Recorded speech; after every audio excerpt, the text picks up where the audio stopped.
Psalm 78.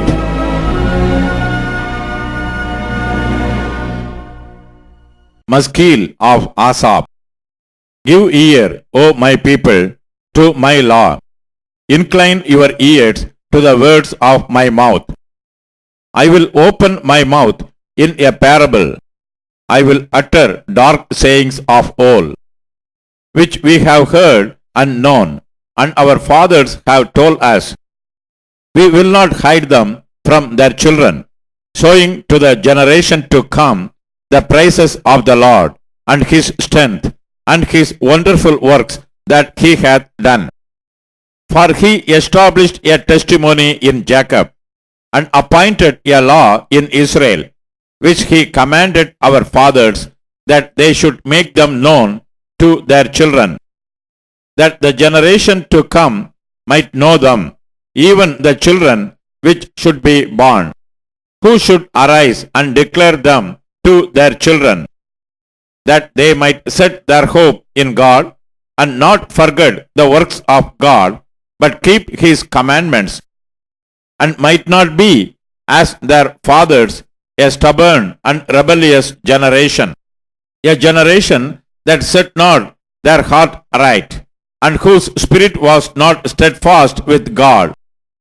The children of Ephraim, being armed and carrying bows, turned back in the day of battle. They kept not the covenant of God, and refused to walk in his law, and forget his works and his wonders that he had showed them.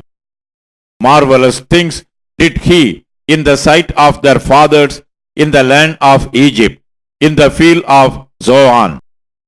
He divided the sea and caused them to pass through, and he made the waters to stand as an heap.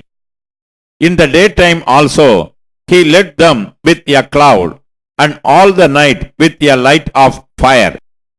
He clave the rocks in the wilderness, and gave them drink as out of the great depths. He brought streams also out of the rock, and caused waters to run down like rivers. And they sinned yet more against him by provoking the Most High in the wilderness. And they tempted God in their heart by asking meat for their lust. Yeah, they spake against God. They said, Can God furnish a table in the wilderness? Behold, he smote the rock, that the waters gushed out, and the streams overflowed. Can he give bread also? Can he provide flesh for his people? Therefore the Lord heard this, and was wroth.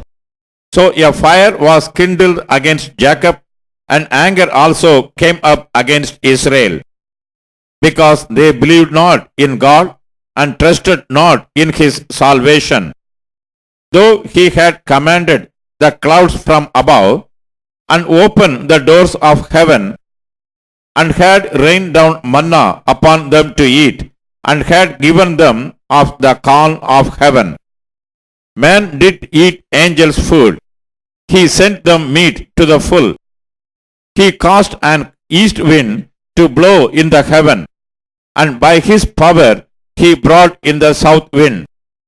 He rained flesh also upon them as dust, and feathered fowls like as the sand of the sea.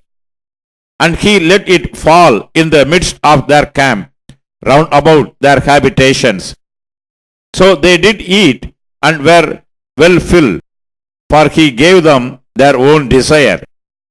They were not estranged from their lust, but while their meat was yet in their mouths, the wrath of God came upon them, and slew the fattest of them, and smote them, the chosen men of Israel. For all this they sinned still, and believed not for his wondrous works. Therefore their days did he consume in vanity, and their years in trouble. When he slew them, then they sought him, and they returned and inquired early after God. And they remembered that God was their rock, and the high God their Redeemer. Nevertheless, They did flatter him with their mouth, and they lied unto him with their tongues. For their heart was not right with him, neither were they steadfast in his covenant. But he, being full of compassion, forgave their iniquity, and destroyed them not. Yea, many a time turned he his anger away, and did not stir up all his wrath. For he remembered that they were but flesh, a wind that passeth away, and cometh not again. How oft did they provoke him in the wilderness, and grieve him in the desert? Yea, they turned back and tempted God, and limited the Holy One of Israel. They remembered not his hand, nor the day when he delivered them from the enemy. How he had wrought his signs in Egypt, and his wonders in the field of Zoan, and had turned the rivers into blood, and their floods that they could not drink.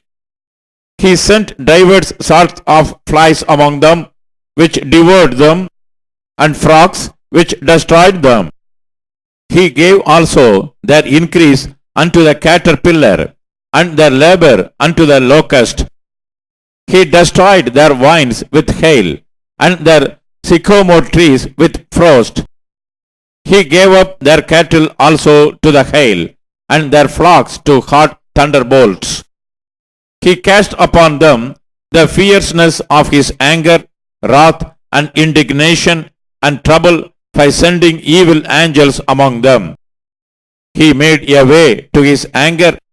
He spared not their soul from death, but gave their life over to the pestilence, and smote all the firstborn in Egypt, the chief of their strength in the tabernacles of Ham, but made his own people to go forth like sheep, and guided them in the wilderness like a flock. And he led them on safety, so that they feared not, but the sea overwhelmed their enemies.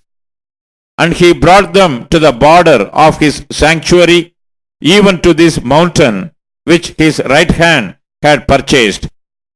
He cast out the heathen also before them, and divided them an inheritance by line, and made the tribes of Israel to dwell in their tents.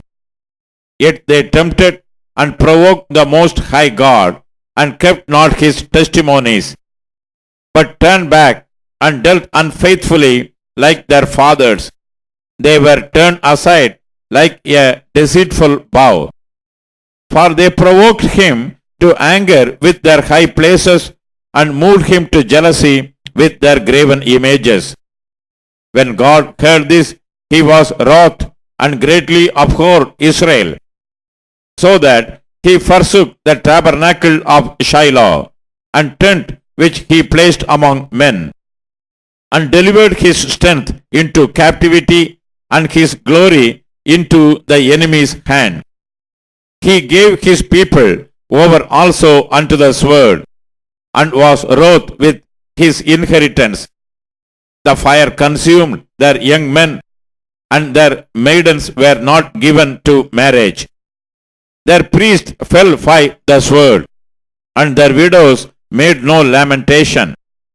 Then the Lord awaked as one out of sleep, and like a mighty man that shouteth by reason of wine. And he smote his enemies in the hinder parts. He put them to a perpetual reproach.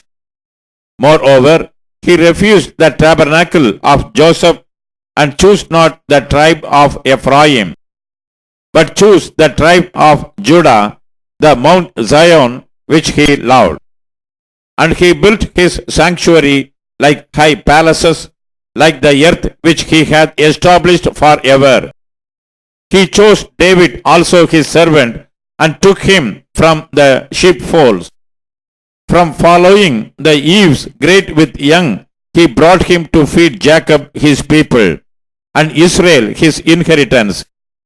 So he fed them according to the integrity of his heart, and guided them by the skillfulness of his hands.